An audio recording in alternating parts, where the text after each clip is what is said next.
Hello, good afternoon, everybody. Welcome to United View. We have a little bit of an update that's been going on this afternoon. We are with none other than David Hellier from Bloomberg, good friend of the channel. David, are you there? We got you? Yeah. I am. I'm Yes, sorry, he's I'm just frantically working. It's a bit crazy in distracted Bloomberg right by now. by one of the hedge fund guys. Yeah. Hi there. Hi. Yes, Good to, great to have you on um, board. There's been a little bit of an update. How can you fill us in? yeah. What's happening? Yeah. No, sure. This is from it's my colleague's story actually. Picked up over the past few days. Um, So we've basically discovered that Jim Ratcliffe's team are working on a restructuring of their bid. Where the details are a bit vague, and somebody said to me, I mean, in the language that some of these people use, there's a lot of wood still to chop.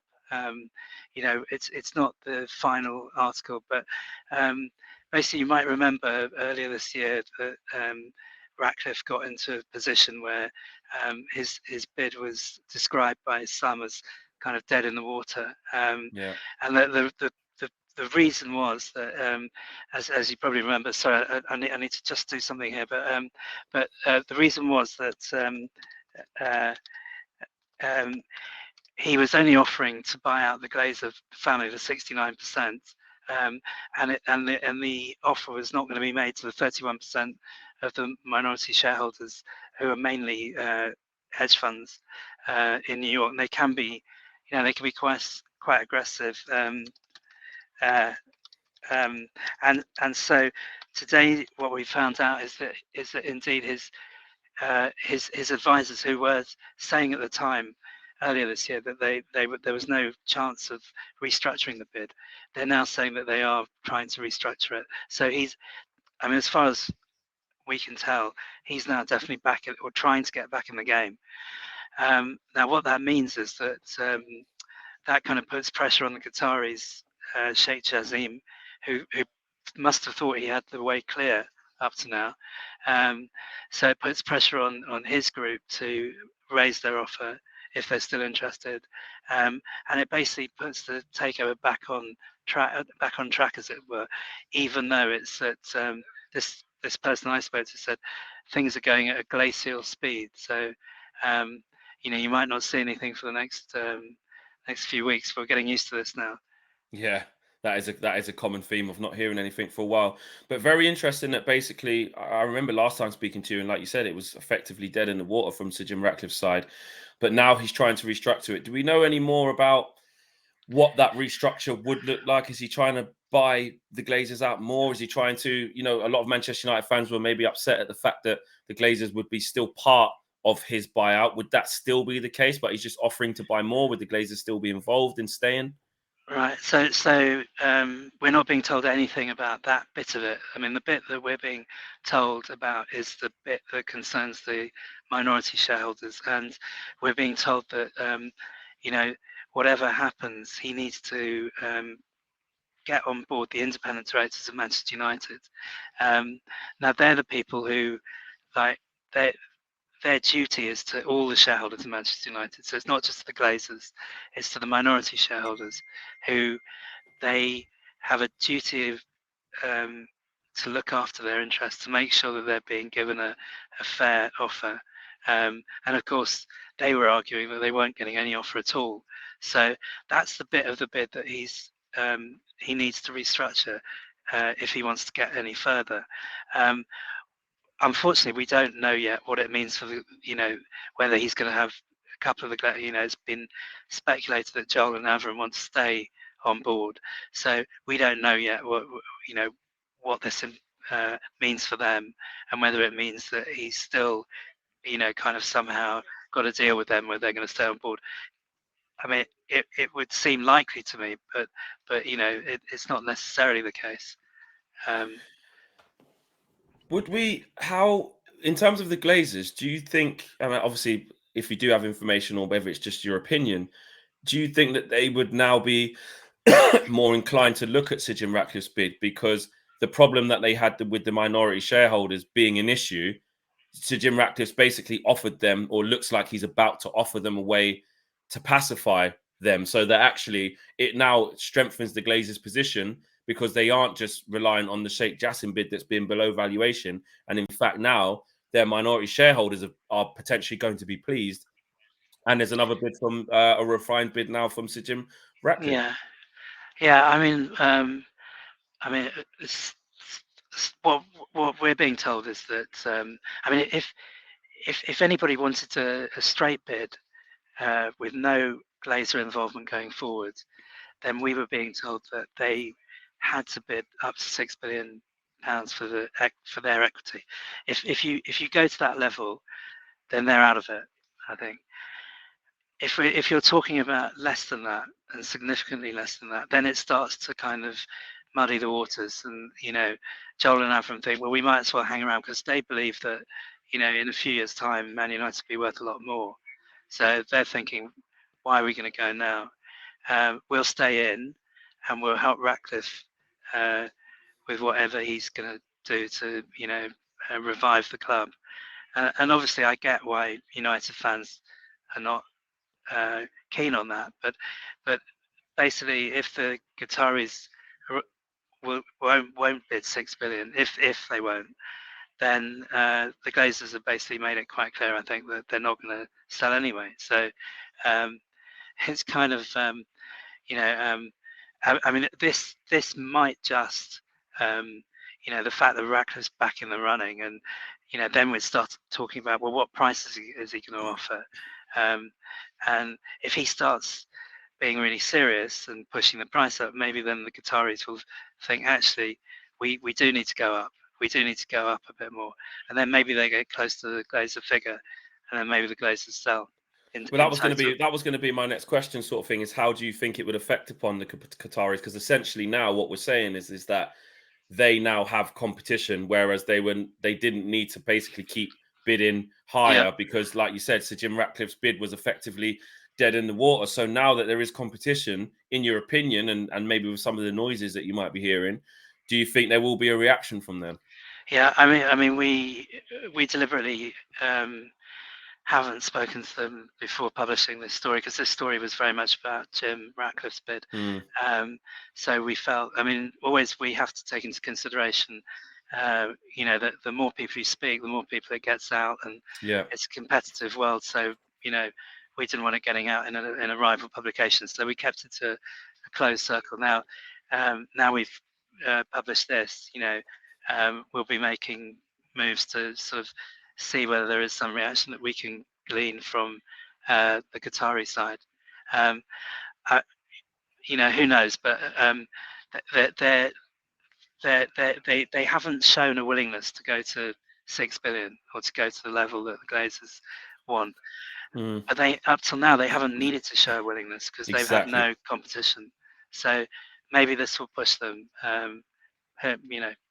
We wait to see, but it certainly feels like we're back on again. I mean, 2 or 3 weeks ago, there was that report that the whole thing had been taken off the table, and which we never really fully believed. We were being told that it hadn't been taken off the table, and it was still continuing. But this is kind of living proof that it's still going. I mean, it might be frustrating for everybody. It might be the best thing for everybody if it was if it was terminated. But actually, I think for most fans, they're probably quite pleased that there's some life in this yet. Yeah, I think that's. I mean, in terms of positive from a fan perspective, in my opinion, I mean, it's as somebody who I had massive reservations over Sir Jim Ratcliffe's bid and what that would mean, and not a total buyout. I think fans would be very skeptical of what that new bid's going to look like. But I do agree in terms of it not being dead, and now it's basically feels like over to you, Qatar, now, because it's like what is their next move going to be? Because if I think as a fan, if the Glazers can find a way to be able to stay, and now their minority shareholders have now been put at peace, as you will, and that enables them to stay, I can see them taking that, especially because the Qataris have not, like you said, bid what they want for 100% buyout. So as a person who I would like it to be the Qataris, in my opinion. Um, I want them to respond. I want them to respond. But basically, what you're saying is that this actually may cause that now. This shows that there's life still in this, and now it's like a over to you kind of thing. Yeah, exactly. I mean, we'll see. The only thing, the only thing against that is that their inclination has been, they've kind of almost, in briefings, they've said that they think the Glazers want too much money, and it's not like Mm. them to, you know, to sort of suddenly change their stance. But who knows really? Is there Um, a way? Is there a way where, Sir Jim Ratcliffe's bid? I know you don't have the exact details on it just yet, but from your opinion or the feeling that you're getting, that his bid is still, even with the minority shareholders appeased, it would still be a lot lower than what the Qataris are offering, or the Glazers won't care if you're not paying the full 6+ billion. They're not interested in any full sale. I think on valuation that they were pretty similar bids actually. The difference being that um, Radcliffe was only paying for 69%, so he was paying 7/10 of the total. Mm, But actually, for per share, I think he was paying roughly the same. So it sounds to me that he's found some money. He could, to make it up to 100%, and then you also have to take off. Other glazes going to keep 20, 30. What I mean, you might be back down to 70%. But I get the feeling that Ratcliffe. I saw some pictures of him today actually, but it was from over the weekend. He was with the Nice team in the dressing room, and they'd just beaten Monaco mm, and the local rivals, and he was sort of patting all the players on the back. He was very jovial, and he's not someone who loses very easily. Um, and I got the feeling he was kind of like rejuvenated in a way. mm. That Got the there's bit quite a between his bit teeth. there's quite a bit of energy here. I mean, this is a once in a lifetime opportunity for him. Certainly, he's in his 70s, and I saw him in the summer, and I thought even then, when things were seemingly dead, he still seemed quite chirpy about it. Um, Mm. There definitely does seem to, yeah, there's obviously some movement there with what you guys are reporting. In terms of the timeline now, and it's kind of a million mm, dollar question because we're still in this position after an awfully long time of, this broke last November. I remember during the World Cup that it was, this was potentially going to mm. happen. Is it likely to move any quicker now or just as long as it was before? Does it make the whole thing just even more complicated now, where now there's another spanner thrown in the works? We're none of the wiser to knowing now which way this is going to Yeah. go. Um, yeah, I mean, I don't- it's a $1 million question, really. I mean, I've lost count of number of times people have said to me, "It's all going to happen on Friday, and it's going to happen next Friday." Um, this could go on. I mean, look, he said glacial pace just to restructure the offer. Just to get to that point. Um, I I don't really understand it. I know there's a complexity because you've got 6 siblings. Um, the reason it's taking so long, I think, is that the Qataris are just being uh, very disciplined, and I don't Mm, really understand why. They've got the money; they could just go to 6 billion tomorrow. So but that's why it's taken so long. If they went to 6 billion, this would all be over. I mean, Ratcliffe would then have to decide: is he going to go to 6 billion or not? You know, he might go to 6 billion. You never know. mm, Because there were ways for him to raise money. Other people might come into his consortium. Um, it there's no reason for it to take so long, but it's just become like one of those unsolvable situations. Um, and at least this thing gets one element of it out of the way. If the minority shareholders are satisfied, then we've got a straight shootout, I guess, yeah, with that the is Glazers.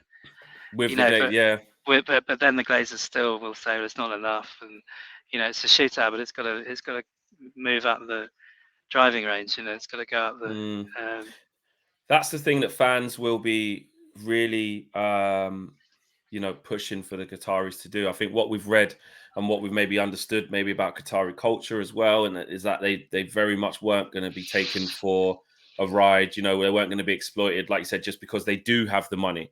Mm. And it will, I think, from my own perspective, in my opinion, I think it'll be really interesting to see how they then make their next play, because maybe they may get information about Sir Jim Ratcliffe's revised offer that they still feel ours is still better than that. So do they just stick with what they've got? Or like you said there, David, the whole time they can just go, here's an extra billion or $1.5 billion. Right, we'll take it. We'll take it, or we'll blow it out the water. I really want to, I would love to see them just go, you know what, this has gone on too long. We want this club. We're just going to blow it all out the water. But at the same time, I do respect their principles and how they conduct themselves, how they do business, to not sort of overpay for something that they don't believe the price is fair, etc., etc. But also what I don't want to happen is them to walk away out of just, you know what, you're not serious. You've left us here all this time, and now you're leaning towards Sir Jim Ratcliffe when we're offering you what we believe to be more. We've had enough. We're going to go and buy, I don't know, West Ham instead, Yeah, or something, because that's another thing I don't want to yeah, happen. yeah, yeah, yeah, So yeah. Listen, David, thank you for the yeah. update. That's all right. I know obviously across this, you've been amazing at coming to us and giving us the opportunity to speak with yourself and get further insight for a fan community like us, who we're not from the financial world, to better understand the situations the way that you've helped us to do it, and the work you've done on some other platforms, and that has been really, really, really helpful for us fans to get our eyes and ears and brains around. So we appreciate you coming on, and hopefully when there's some more breaking news and there's some more updates and developments, we can have you back on again. Okay. Thanks very much. Thanks for having me. Thank you Yeah. so much, Cheers David. then. Take Yeah. care. Bye. Thank Bye. you, guys. Smash a like on the video, everyone. Subscribe to the channel if you are new. Update there from David Hellier from Bloomberg. As it stands, Sir Jim Ratcliffe is trying to revise his bid to take over Manchester United, to appease basically the minority shareholders. We'll keep you all up to date and across this as per usual. Take care, guys. Peace.